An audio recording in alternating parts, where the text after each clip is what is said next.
Well, it's good to see you. Thanks for being here, Chris. Yeah, I don't know Appreciate it. how much I have in the way of updates. Things have kind of been running, pretty smoothly. So, may just be more of a Q&A kind of thing than anything else. Okay. Is there anything new that that you'd like to share with us, or you think we should know?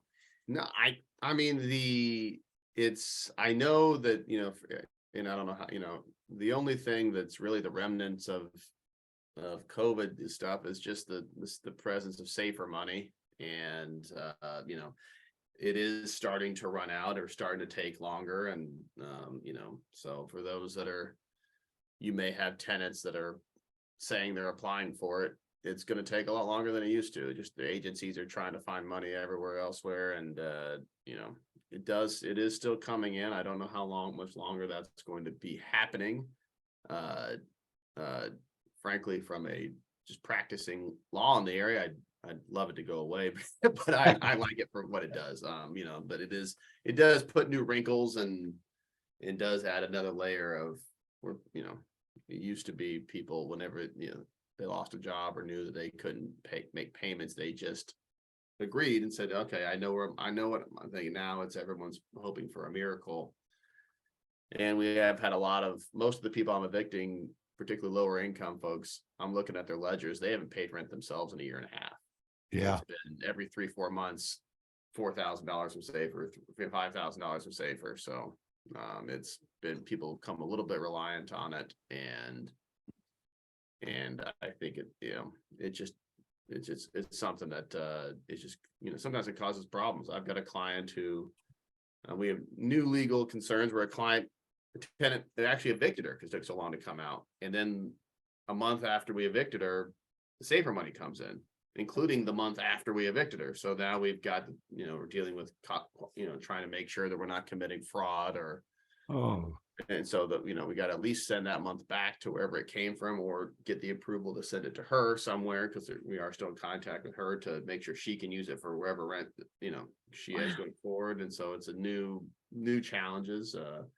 A lot of the new thing is a lot of landlords are refusing to participate because of the complexity of it and just not wanting to deal with it anymore. And tenants are able to get it without the landlord participation. The problem is, as I had a client 2 weeks ago, we had a trial where the gal got $4,000, but just decided she didn't feel like giving it to the landlord. Oh no. So we were dragging it on and on and on because his rental assistance was coming and her attorney was promising me it's coming. And then she gets it and decides she's pocketing it.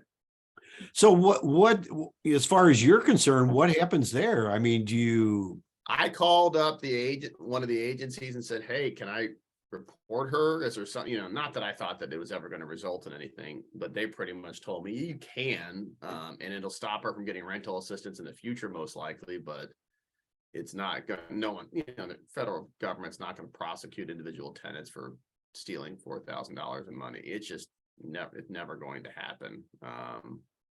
I see a text, a chat from Amber. Yeah, they do go a lot. Most of them do directly to the landlord, but only if the landlord participates. You as a landlord have a right not to participate. Most of the time it's my clients going, I'd prefer they leave because I don't like, I just don't think they're going to be a long-term tenant and I don't want to have to go through this again. So what the agencies did a workaround for landlords that were being difficult or just didn't check emails or didn't want to participate. They just said, fine, after the landlord refuses, we'll send it directly to the tenant with the understanding that the tenant needs to pay it to the landlord. And I talked to the lady who says some tenants are buying new cars with it. Some tenants are. Wow. No, the safer, there are different agencies. She is also asking if she thought the safer was closed. Some of them are out of money. I mean, but there's still applications out there.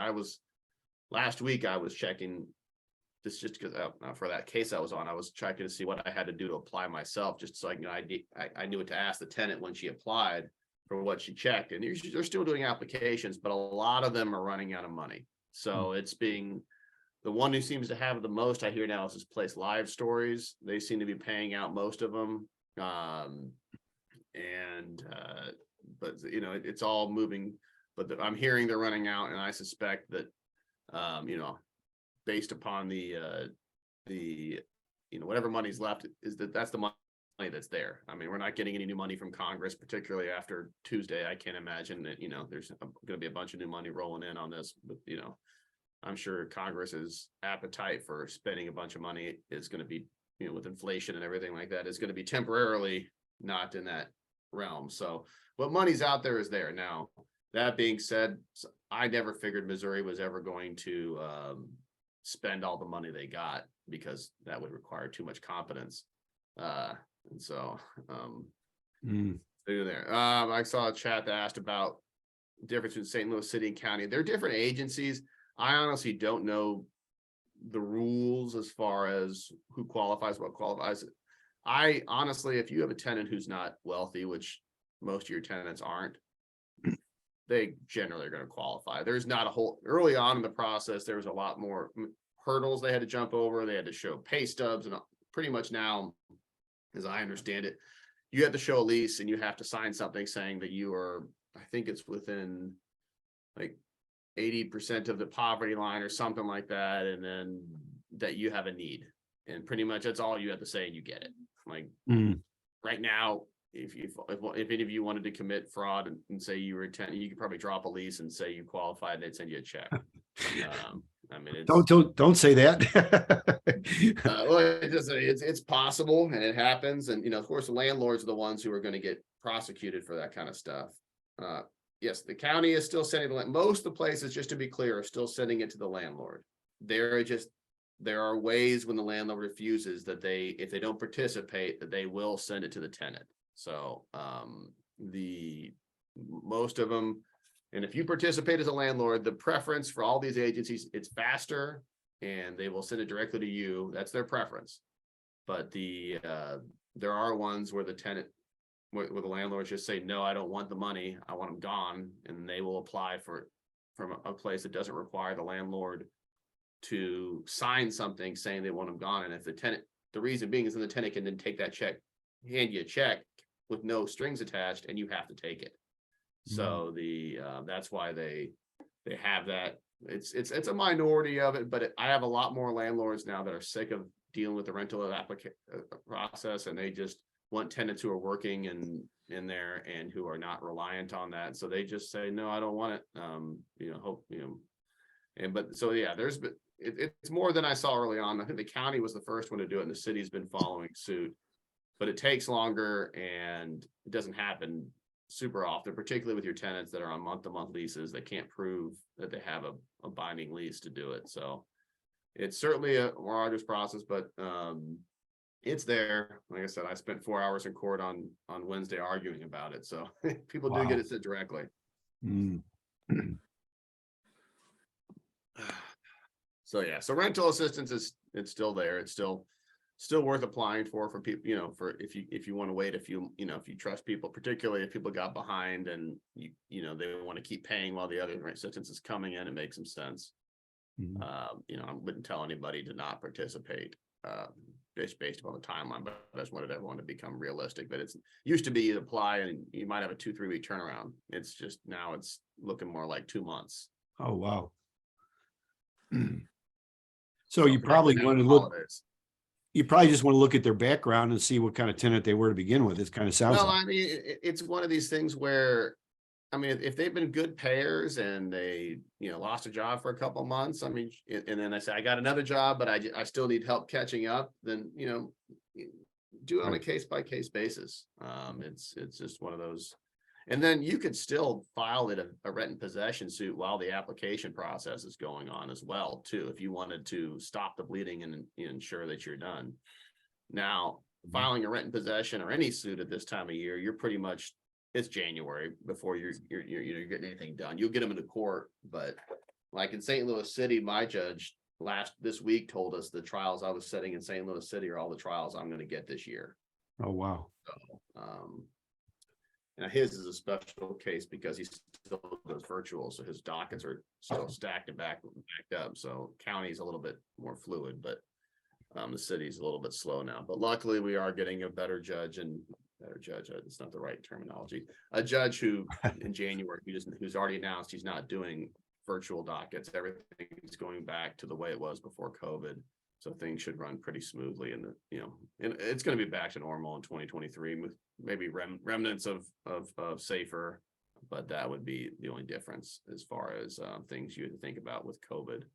We're kind of hitting the tail end of at least people caring anymore. So if it's a 2-month turnaround for what money is left and the courts is taking you 2 months to get in there, you might, which is January, you might as well just go through both. Sense. Yeah, I mean, and a lot of my clients, rent and possessions and evictions in general always tend to slow down this time of year because most landlords are going, I'm not going to be able to get a contractor out there to do the renovations I want to do. I'd prefer not to have to heat the building in the winter.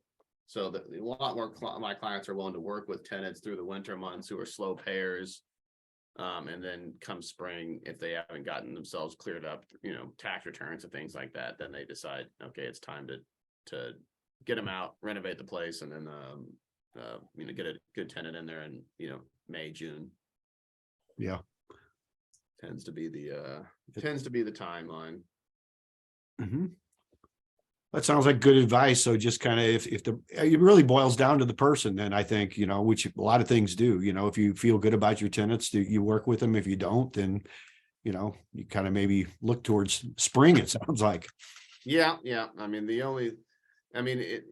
only downside to going with your gut when dealing with tenants is you run the risk of, if your gut happens to like one tenant who, you trust one tenant who's white and one who's black, they have less of a history with you, and you evict the one who's not white, you end up with a situation where you could be considered as being discriminatory. And so that's something to consider. But so I always advise if you're going to do, particularly if you have multiple, tenants, more than 4 doors, you're going to end up being under HUD, that you at least document why you did this, why you did that. So you can say, I worked with her because she'd been a good tenant for 5 years and, always had a job. And she told me she got a job at, at the hospital up the street. And I evicted this tenant because, they had not worked and had only been with me for 2-3 months and were immediately behind. So, I mean, anytime you're talking about discrimination, common sense is generally going to come into play. It's a hard thing to prove discrimination in general. So as long as you have something backing up your decisions. I had a conversation with a client yesterday where they were worried about that. They were buying a building and had 4 tenants, and some were black, some were white, and they just wanted to make sure that they really wanted to evict the whole building over time, but they wanted to make sure that they weren't seen as discriminatory based upon in what order they did it. So in the end, I think they decided just to evict everybody at once, just to be on the safe side. Consistency. So yeah, it's one of those things where I'm like, well, you could always evict the white people first, and then it is, for you. So they just decided it was easiest to do it all at once and not get accused of.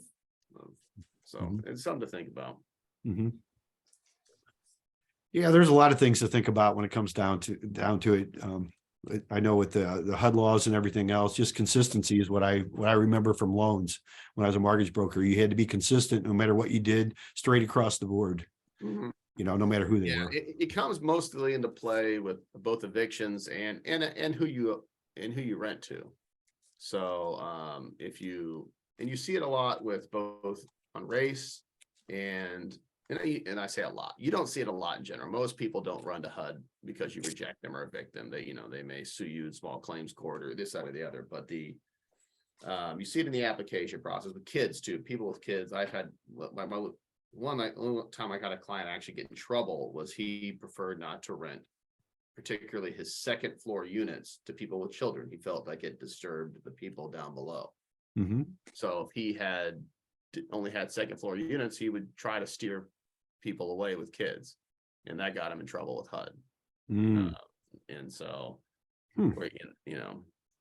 he went afoul. He went ahead and posted a sign that called it quiet adult living on the side of the building, which kind of got their attention. And then he had things in his lease like no kids riding bikes in the parking lot, whereas he could have just taken out kids and he would have been fine. So I mean, there's things you can do. And he's one of a few that I've never seen anybody else really go that far, but he really had it out against kids. And I'm like, oh, didn't learn his lesson the first time he got caught with it. And so kind of was not sorry. I negotiated the best I could, but I was not overly crying crocodile tears when he had to pay a $20,000 fine. So could you do something like 55 and older or something like that? Or There are ways, if you are interested in buying a building and having it be a senior citizen building, there are definitely senior citizen buildings, and I don't know the process to get certified, but there is a way to do that. It's one of the few times you can do it. You can have a senior building, but there are state laws and procedures and rules that you have to follow, and so there are ways to do it. But he didn't, he just wanted single adults. He didn't care how old they were, and he didn't really want families and kids. So that's a problem. So yeah, there are, I have clients who have senior buildings where they only rent to senior citizens. But there is, I've read the statute, but it's been a while. So there is a certification procedure, and you got to be certified as a senior living facility and all this other stuff. So if anybody's interested in that, it's a process, and it's most people want to make some money on it. You're getting Social Security, so that's not bad. Yeah, I can see where people think they're question. more consistent, but I don't know. I know in Florida they do a lot of that kind of stuff. I have a quick question. Can you guys hear me? This Yes. is Laura. Quick question about this rule of thumb about being consistent and whatnot. I mean, so one of the things that I've been navigating in my business is how to deal with people with past felonies. And we started out with a rule across the board, just to be fair and to keep it clear cut, no past felonies allowed. And then, I had people coming to me who seemed really pretty great, but they have a history. So I kind of did some research online. It's some people say nothing in the past 7 years, and that's their rule of thumb or whatever. But my real question is, could I ever be seen as, if I'm not consistent in this area, or if I appear to not be consistent in this area, is this an area that could put me at risk, or what any advice would be good? Not at this time. In order to be discriminatory, you have to be discriminatory against what's called a protected class, meaning somebody who has been, and it's specific. It's not like a protected class is something you can make up. So now there's HUD, and then there's CREA, which is St. Louis City's own one. So, and the only difference is that I believe, and actually HUD might have changed this recently. I think there might have been a Supreme Court ruling that changes too about sexual orientation. That was the difference between city and HUD. HUD never protected it, but then there was a recent court case that I believe expanded that to protect. So it's sexual orientation, race, gender, familial status, meaning kids, and those are the big, and disability. So those are the big ones. Now, disability is where you find you have issues the most, and that's where people call me a lot with, hey, I've got somebody who, needs this kind of accommodation, needs railings put in, things like that. So when you're talking about disability, not only is it don't rent to people, you have to provide reasonable accommodations, which means that you need to, if they want to install a railing in their unit, you need to, and they're going to pay for it, you need to allow them to do that, as long as it's not unreasonable. That doesn't mean that they get to install an elevator in a second floor building. So it's all about reasonableness. So that's where it's a little bit of a gray area. Where you see it a lot is going to be in your service animal. I mean, not even service animals easy. It's these emotional support animals, where somebody goes on the internet, says, find some doctor to tell them to print out a piece of paper that says they have anxiety and they need a dog. Or most of my clients get frustrated. I just tell them, you got to do it, is you got to let them have a dog. And you can't charge them pet fees. You can't charge them, you can't, anything, your pet rent or anything. Either pretend like they don't have a dog and let them stay there. And all they have to do is show you a letter. I mean, they don't have to be a certified dog. They don't do anything like that. And now, again, it all comes with reasonableness. So that dog can't bite the neighbors. They can't have a dog pooping all over the sidewalk. The dog can't bark incessantly. So all these rules still apply, but that's where I see it come up most, is the disability of the dog. In the city, the big difference, and I don't know if the county's done this yet either, is you can't discriminate based upon income source. So if they have Social Security, if they're a stripper, if they're as long as it's a legal source of income, you have to take it. It's mostly used to people who wanted to deny Section 8. That's where the city did the rule. So if they have a level of income, some clients would prefer not to have Social Security, because of course you can't garnish their Social Security, but that can't be, those are the kind of things that come up.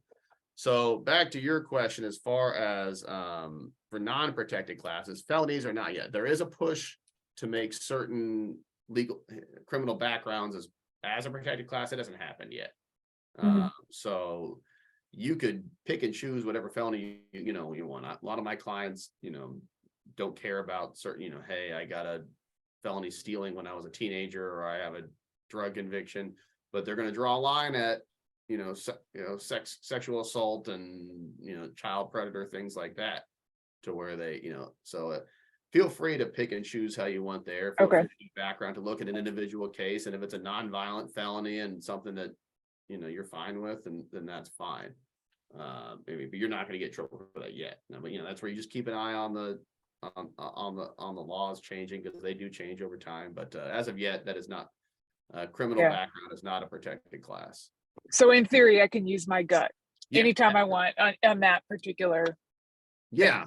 Now, where you may get in trouble is you use your gut on that because of the felony issue, and they say you didn't rent to me because I'm black, or because because I have a kid, and then you just got to back it up. So I suggest anybody, when you're doing your applications, one, you just say first person who qualifies for whatever your consistent thing is, first person to get the application fee, and first person to pass a screening who qualifies gets it. That's an easy way, and then you maybe keep all your applications for, a year or so, just to make, and then shred them after that. So if it ever is challenged while you did it, that you have a note that, this person got it because they applied first, and that person didn't get it because they, the other person qualified first. That way, when if you ever got challenged, hey, because what happens with a HUD investigation is the first thing they're going to do is they're going to give you a questionnaire saying, hey, we got this complaint, please provide a response. It's saying, excusing these things, please provide a response. And if you have a response that, that Joe Smith says you didn't rent to him because he's black, you can say, well, no, I have my note in my file that he had a violent crime felony 3 years ago. I didn't want that in my building. Or no, Nancy Smith applied 3 days earlier and she got the apartment, and that's why I didn't apply to him. So that's when you have good records, it's much easier for you to remember that thing. Because the next step, if they, after that questionnaire, is they'll want to come and look at your records. And again, if you can back it up with something in writing, they're going to go, okay, this is a nothing burger, and close the case out. So, and most of these, 90% of these cases get thrown out based upon the questionnaire, because normally it's some tenant is upset that you're evicting them, and then they file a complaint just because they're going to scattershot their complaints to the AG's office, to the HUD, just to, and then the HUD's just going through the motions. I'm dealing with a complaint right now where we evicted a gal, and she was a pain in the butt, and she's claiming we did it because she was black, and that's just not the case. Yeah. Okay. Thank you.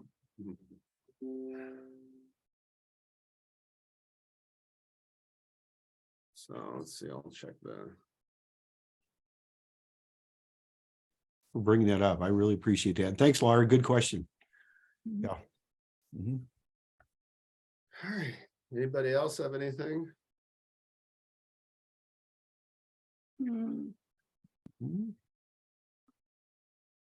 No, just waiting for the holidays, it sounds like, and for everything to go back to normal. Yeah, it's kind of just, the holidays are just, I tell people generally, if you file anything after mid-October, you might as well be January before they're going to get out of there. The sheriffs don't evict anybody at the end of the year, for Christmas purposes. And, so it's just one of those things. So, but hopefully most of you don't have tendency to evict right now. And that's a good thing, though. We are seeing, more evictions than we've ever seen, just because so many people have, the money's running out, and so many people have, unfortunately, for every tenant that, every couple tenants that takes advantage and gets back on their feet with the money, there's a few that are going to take advantage, and, those are the ones I see. So, they're the ones that now the money's tougher to get, and they unfortunately are going to have to go. So it's just the way of the world. So it's been pretty busy for our office and the sheriff's office and things like that, and the courts. but luckily everything seems to be, at least there's a light at the end of the tunnel as far as things being smoother and access to the courts are, St. Louis County, it's pretty much back to normal. I have one judge in the city, unfortunately, is mine, that things are a little bit still slower. A nice guy. I like his rulings whenever we do get to trial. It's not as quick as I like it to be. Well, can you share your contact information, please, Christopher? Lisa was asking for your phone number and any way you want to get a hold of you. Yeah. So and again, our office, we kind of, in case for people who don't know, we split things up by county. So I file everything for our office in St. Louis City, St. Charles, and Jefferson County, and pretty much everything outside of St. Louis County. Christine Travaglini handles everything in St. Louis County because it's just the biggest county we deal with. So we can all be reached at 314-962-1115. And you can call if you anything outside of St. Louis County, call me. Christine is anything in St. Louis County. Normally I'd tell you to call Kathy for anything weird, but she's not she's only been in the office about maybe an hour a day on a good day right now because of her husband being laid up. So you're probably going to get passed off to one of the two of us if you tried to call Kathy anyway. So best to call us. And if we can't help you, we can certainly point you in the direction of an attorney that can. We know enough of them because sometimes things do go out of our area of expertise. And then, the law is definitely one where it's like a doctor. You want better to have a specialist in anything you're doing than to have someone who doesn't know what they're doing, because you're going to end up paying more and not getting as good a result most of the time. Absolutely. Well, thank you very much, Chris. We really appreciate the updates. Appreciate everything. Give Kathy our best, please. And of course, everybody, you in the office. And if we don't see you before the holidays, very best to you for the holidays too. Yeah. Same to everyone on here. It was good talking to you guys. And you guys have my number. If you have any questions, we don't charge to answer quick questions. Thank you. Thank you so much. All right. Have a good one. All right. Take care. All right, that's some good information there from Chris. Now, anybody have anything they'd like to buy or sell today? Or anything they're working on? Any questions of any type? I have John. Hey, this is Lisa Mandel. Hey, everybody. Hi. I have a property that I'd like to sell. It's at 2423 Caver Hill, Caverhill in Belfountaine. I'm going to be holding a wholesaler kind of open house on this Saturday, probably between 2 and 3.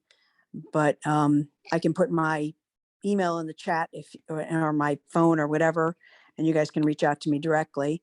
It's a 3-bedroom, 1.5 bath right now. But the half bath is in the basement and there's plenty of room to convert it to a full bath. It's a walkout basement, needs a full cosmetic reno. The HVAC is brand new. And roof looks like it's in decent shape.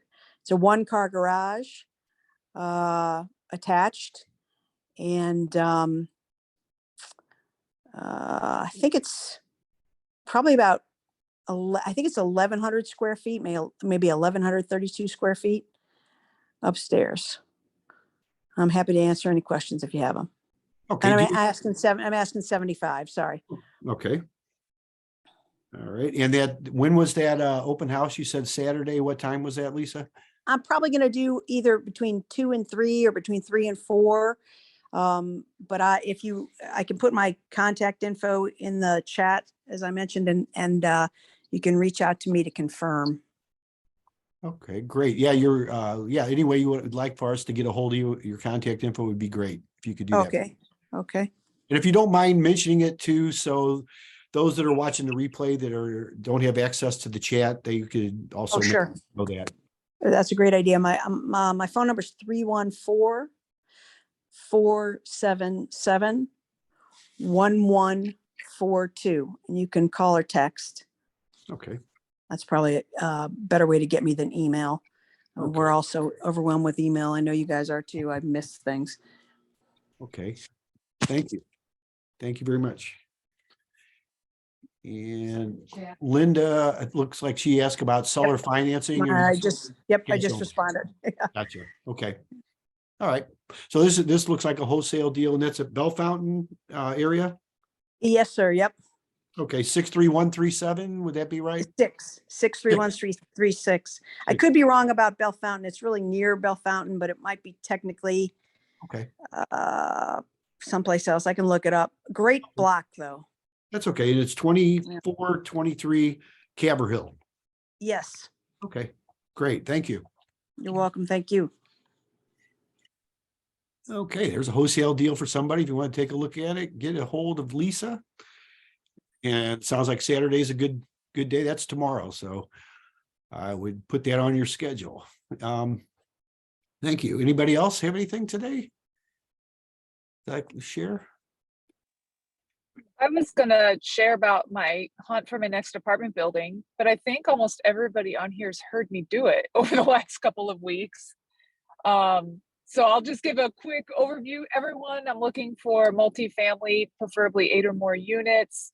I currently own an 11 unit in South County. I'm getting ready to go in there now. I actually, if I haven't mentioned it, there's studio apartments. So I'll even work with studio apartments. It's no problem. Or of course, more standard 1 bedroom, 2 bedroom types of things. Also for the right deal, money is not a big concern. I have institutional lending. I have private lending. I'm approved with hard money lenders. I've got relationships that I can leverage if it's outside of something I would do myself. And I also work with a partner on these bigger projects. So anyway, I'll put my contact info in the chat on my phone. So I'll do that after I say it. I'm going to say it first. My name's Laura Lennington, LauraLennington. Phone number is 636-587-0363. And my email is my name, Laura, Laura .c as in cat, .Lennington, LENINGTON @gmail.com. And I also love to wholesale single family homes. And I also live on the Illinois side of the river. So if you've got in Illinois is not the Missouri market. It's going to be a good deal. So if you have a good deal in Illinois that you want help bring a buyer to the transaction or any advice, or if you just want to pass me a lead that you don't feel like working, I pay referral fees. And also can help people in Missouri as well. If you own a property that you don't want to deal with anymore, and you want me to help you find another investor buyer, I know a lot of people. So feel free to reach out to me, and I'll put my information in the chat as well. Any questions? I'm happy to answer. Thank you, Laura. Thank you so much. Yeah, thank you guys. Appreciate it. And yeah, Laura's a good person to work with if you run across any apartment buildings. I know that's what she's looking at right now. And if I remember right, was that 8 units on up? Is that what you're mainly looking for? Okay. Yes, preferably. And that's what my partner and I are looking for, preferably. And also, if there's something smaller and you want to bring it to me, please do. It might be something I would just do on my own. Yes, that's the deal. So I'm trying to tell people what I'm really looking for, but the wholesaler in me and the person who owns some single family homes in me, the person who can't pass up a great deal in me is going to say, I'll look at anything. But we're really preferring these larger buildings for now. So thank you. And Laura's good at I just want to put a little plug in there. She's really good at figuring out solutions that nobody else will actually look at or don't take the time to do. And she does it for the right reason. So I just, if you got anything you run into, I wouldn't even say too small or too big. Actually, I wouldn't hesitate to bring her really, really large deals because they are out there. So. Yeah, thanks, John. Yeah, I've done some. Definitely done a few of those too, and large and small, but I prefer the large. But yeah, just let me know, reach out to me for anything. I love to even if I can just help with an idea or even if I don't get involved and don't make any money, if I can help you in a 5-minute phone call, I'd be happy to do it. I can't tell you how many people have helped me. So just reach out anytime. Yeah, thank you. And if you would please put your contact information in there for us. For those of us that don't write real quick and we have to copy it. So Appreciate that, Laura. Let's see, Tiffany, you had a question here about, do you guys have any info for beginner investors planning to do first? Do you have a deal under contract, Tiffany? Are you looking to do deals? Are you just trying to get information, or where are you at? Oh, so hey guys, how are you? So I am actually still looking for information on, I'm planning on doing my first wholesale. I've just got out of some classes, so I'm eager to get out there and do my first wholesale. So I just wanted, before I jump out there, I just wanted to see if I could, just pick you guys' brains and see some pointers, on doing my first one. Okay, you're at the right place. I'll tell you that. I would encourage you to go on the website, the STLREIA.com, and we do have a meeting on Tuesday, Tiffany. Okay. We're having, actually, it's Pete Klarman's going to be there. He's a inspector for the area, and he deals with a lot of people on, kind of wholesale levels and different things like that. But you'll get a lot of information just from networking and coming here every Friday. If you want to just give me your email address, I'll send you a couple things. I don't want to overwhelm you. If you just done some classes, that's good. I would say, study the material you have, but you're with a lot of good people here, because our group is a nonprofit, and we are more about education than trying to sell a bunch of stuff to you. But this is a good place to network, right? Right here. So every Friday, but we have a lot of good resources and things that don't cost you really any money to get into. Oh, sounds great. I would love to pick you guys' brain and take any information you guys have, and I will send you my email in the chat. Okay, thank you. Thank you guys. Charles, let's see, what you got, a client with a duplex in Columbia. I'm guessing Columbia, Missouri. It's under contract. You want to unmute yourself? Can you tell us about that, Charles? If you're a place where you could do that, you want to? Can you hear me? There you are. Mm-hmm. Yeah, she just got it under contract yesterday. Basically, the only downside of it that's apparent is there's a year lease on one side for $500. Looks to me, I didn't do all the research on it. She's got it under contract, but it looks like it's around $700 a month side possibility there. So it's a pretty good investment property, I kind of think. And if somebody wants the information, just give me a call or text me at 815-324-2133, and I'll pass her information along. Okay, yeah, if you could put that in the chat for us, Charles, that would be very helpful too. That'd be great. Okay.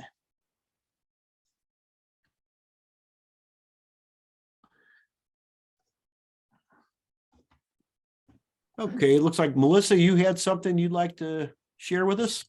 Yes, this group has made me kind of rethink a few things that we do here in the office. So what we're going to do is, if you are a buyer, we would go do an inspection, roof inspection for you. And let's just say, I really wouldn't know how much it would cost until we, did a sky view, see how many squares it is, whether it's 1-story, 2-story apartment building. And then whatever the cost of that would be, if you ended up choosing us to do your roof, we would deduct the cost of that inspection back off of the price of the roof. In addition to that, if you're the seller of a home, or you have a customer that's wanting maybe to verify the life that's left in the roof that they currently have, we can kind of do the same thing. So we can come out, do an inspection. The cost of it, again, would be based on the other criteria I discussed. And then if you ended up having the roof replaced, we would deduct that back off if you chose us. So those are two things that kind of this group has made me realize there's a big need for. So you have your regular inspector that would come out and do, you know, a brief overview. Obviously, their trade is to just kind of go over everything. We are more inclined to really just look at your roof. We can look at other things while we're there for you, you know, your siding, your windows, your doors, things like that.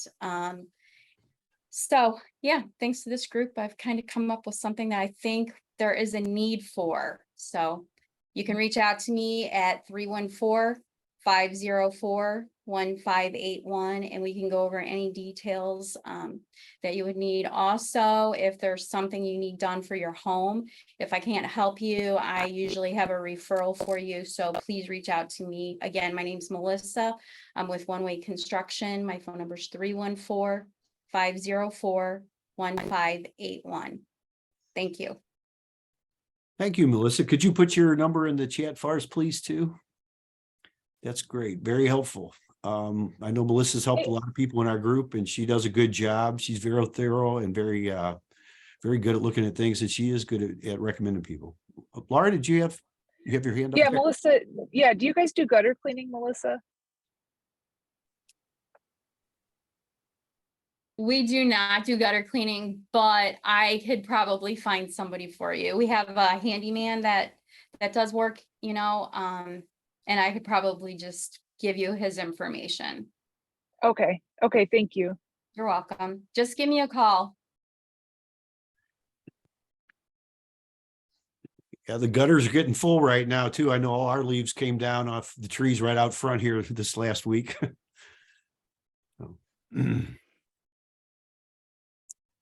All right.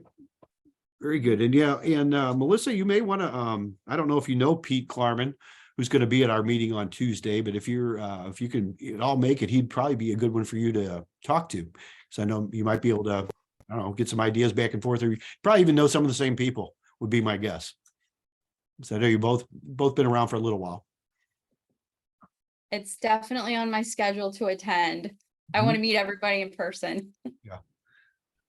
Amber, did you have something? See your hand raised there? Yeah, I do. So I had a question. I have a duplex and it's for rent. I'm going to utilize the Section 8 or the whatever it's called now, the voucher choice, home choice program. But I had a question because I had a tenant or a potential tenant call. He is a mid 50-year-old gentleman. He essentially has been on parole, I'm sure living at someone else's house for a while, but has served his time. So I say all that to say he doesn't have credit, or, you know, if you run his criminal history, something will come up. So it was very interesting to hear from Chris today about, you know, what you will and will not accept as far as criminal history. So that was a good tip there. But I just wanted to reach out to any other landlords of potential ways that I could screen him. Because in my eyes, I mean, he's served his time. There's obvious reasons why he doesn't have history, credit history, and why his criminal history will be there. But somebody has to start somewhere, right? And so his voucher is actually well above what I'm asking for in the rent. And so I'll be getting more than I want. I'm also considering, you know, as a landlord, this is someone who will probably take better care of my property than someone else who may be calling on a regular basis, but he has to start somewhere. So I just kind of wanted to put it out there to any other landlords of what other recommendations do you have to potentially screen him to see, is this a good fit or for my tenancy or not? Amber, this is Lisa. I'm always doing a plug for my screening company, which is myhomescreen.org. Okay. And it's a screening company that's actually owned by Tower Grove CDC. So it's a nonprofit that owns a screening company that makes money, which I'm really thrilled to support. But in addition, they, your prospective tenant can apply online or with a paper app if they go to the office. They take the money down there, completely takes you out of the situation, which is also great in terms of liability. And then they make all the calls, they do all the homework, and then they make a recommendation to you, and you can either say yes or no. I do have tenants with records, and I agree with you. I think if somebody's paid their time in general, I'm okay with that. However, I separate sort of crime. I separate out violence and including sexual violence. So I have a very different view of that as opposed to, I don't know, check fraud, something like that, or even just minor drug offense. But that's something you can decide. One other thing I wanted to mention was when you were talking about this prospective tenant, you said he's a 58-year-old man.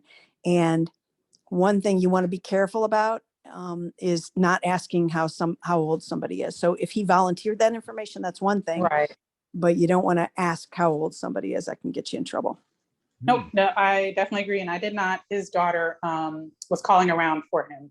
So she volunteered that information. But I will say one other thing. My property is in Kansas City. So do you also screen properties, or is it just a general, or is it in St. Louis only? I think they screen everywhere. I'm not sure. I'll put the link in the chat. Okay. But I've just had great luck with them and great information. I feel like they really do their homework, and it's extensive. And I've been really happy with them. Okay. And when you say expensive, how expensive is it? It doesn't cost the landlord anything. So they No. only charge the prospective tenant, and it's $42. And Oh. the tenant can go to the website and see all the information, see the cost, and they can also see what the general criteria is. So I tell somebody, listen, if you were evicted 2 years ago, or if you just got out of jail for something violent 2 years ago, don't pay the $42, because I'm telling you right now, Mhm. it's not going to work. But they can make that decision up front. I don't like to charge people a fee if we sort of come out of the starting gate knowing that it's not going to work out. No, I agree. So do Yeah. you, curious, do you show the property before you ask for the screening to be done, or is that a part of the application? That's a great question. I generally like to show the property beforehand, and quite frankly, then I know whether, if I make the appointment, does the person show up on time? Do they Mhm. let me know if they're late? Are they, did they come with 3 other people smoking pot in the car? All those kinds of details. I can see who's going to be moving in to the place. And I can kind of add that to the information. I believe, if I remember correctly, in your side of the app, you can make notes, and that's really helpful for me too, because I don't know about the rest of you, but I can't remember anything. So I write it down. Nope, I agree. And I think Chris mentioned that as well, which was, again, a funny situation for the same property. I'm making notes for that exact reason, so I can go back and remember, well, why didn't I ask this person to come view the property, or why didn't I, extend an application to them? So yeah, it definitely helps. No, thank you for the feedback. I appreciate it. You're welcome. Yeah, thank you, Lisa. That's really good. And really $42, I don't think is really expensive. I think that's a really good investment for the person to even get approved, because if you do have something you can explain, that might take care of it right there.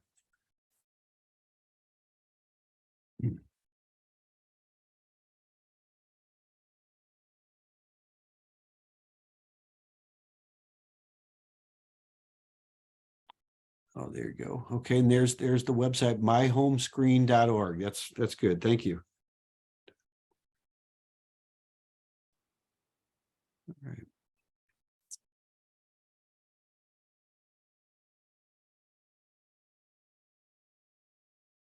All right. Anybody else have anything they'd like to share with us today?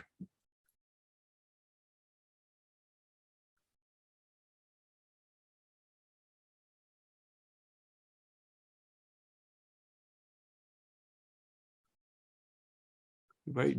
Charles, are you waving your hand? You want to share something? You can unmute yourself. If you. Was just going to mention something too with the stock markets and everything going down the way they are.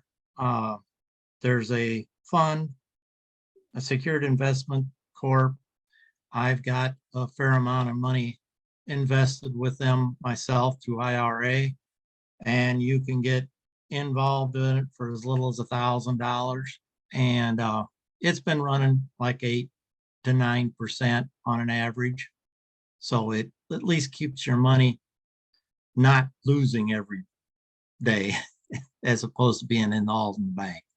Want more information? Just get a hold of me. I put on the chat a card, my business card. So just click it and copy it, and you got my business card.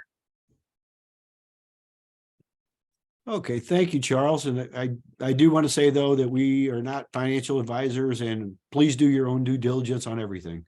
Oh, yes, that's And even on everything. properties, everything. But we appreciate that very much. Thank you, Charles. So put your, yeah, I think you have your contact info in there. Yeah. Okay, excellent. All right. Anybody else got anything you'd like to share with us today? We got a lot of good stuff, a lot of good takeaways today. Got a wholesale property open house coming up in Belfountaine. Laura's still looking for some huge apartment deals and some little deals either way. And Melissa's happy to help us with anything we might need coming up before we buy a house too. I think that was a pretty key takeaway too, because a lot of us I don't think, we look at things, and I know, especially after we've been around for a while, it's easy to go ahead and just think a lot of things, but there's a lot of hidden things, especially when you get up on the roof and you start messing with stuff. So, and a lot of times we don't know what it is until we get into it. So we can save ourselves. A lot of times it's better, I know in my own experience, to spend a little bit of money up front, because it ends up being a little bit of money compared to something major that you can get into once you get into it. And once you get into it, a lot of times you can't go back. You have to finish it. So that's really good advice right there. It looks like court systems, according to Christopher Basler, might be going back to whatever normal might be. I don't think the court system's ever normal. If you ask me, it's always just something different. But it looks like we may have some things that are at least closer to what we've been used to coming up here. Safer money kind of running out from what it sounds like. Let's see.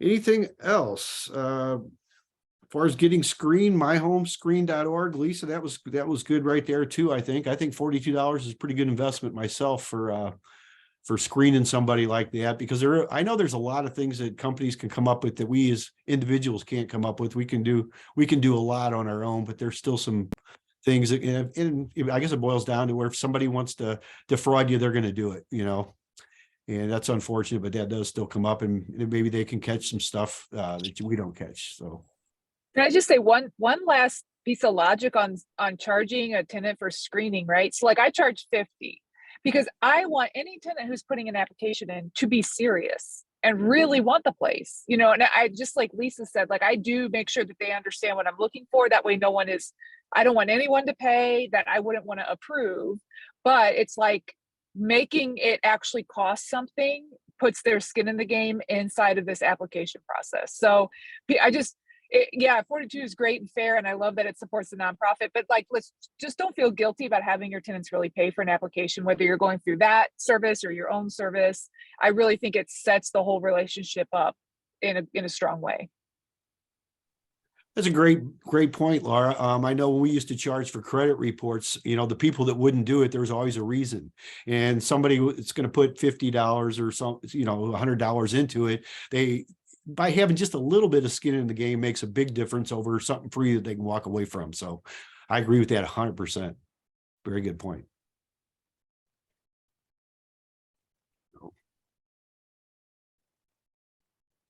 Anybody else have anything they want to share today? We had a lot of good stuff here. We'll have the replay up. I always say by midnight tonight. We did have a problem 2 weeks ago. It didn't get recorded for some reason. So we have one gap in about our our last 2.5 years. So that was, I'll take the blame for that, but I don't know what happened, but anyway, it was the best meeting ever, of course, you know, yeah, of all time. No, we always have a good meeting here every week. And I really appreciate everybody tuning in, and we have a lot of good takeaways, a lot of good information shared, things we get live. In my opinion, that we don't get on the replays even. I know I attend a lot of meetings, and the live ones always seem to be the best. The replays are good, but that just fills in the blanks for me, because I'll go back and watch this even before I put it on, upload it on YouTube and get it on the website. But it's always good to review, but it's great to be here live. And I really appreciate everybody and everybody's feedback and everybody's participation. It makes a huge difference. So anything else today? If nothing else, be sure and mark your calendar for Tuesday night at the Moolah Shrine Center. This will be our last in-person on-location meeting of the year, because STLREIA does not meet in December, and I'm still not really quite sure. I know in the past that was a big concern, but that was many years ago. So I don't know if we plan on doing that in the future. My guess is probably not, but we are going to be here every Friday at 11. So if you don't have it on your schedule, do so now. Put it on there so you can at least come in and hear what everybody else is doing. And you never know. Sometimes you just pick up one little tip or one little thing that could make all the difference in what you're doing. So, but we appreciate everybody being here. If there's nothing else, we'll see you all next week. Thanks again, guys.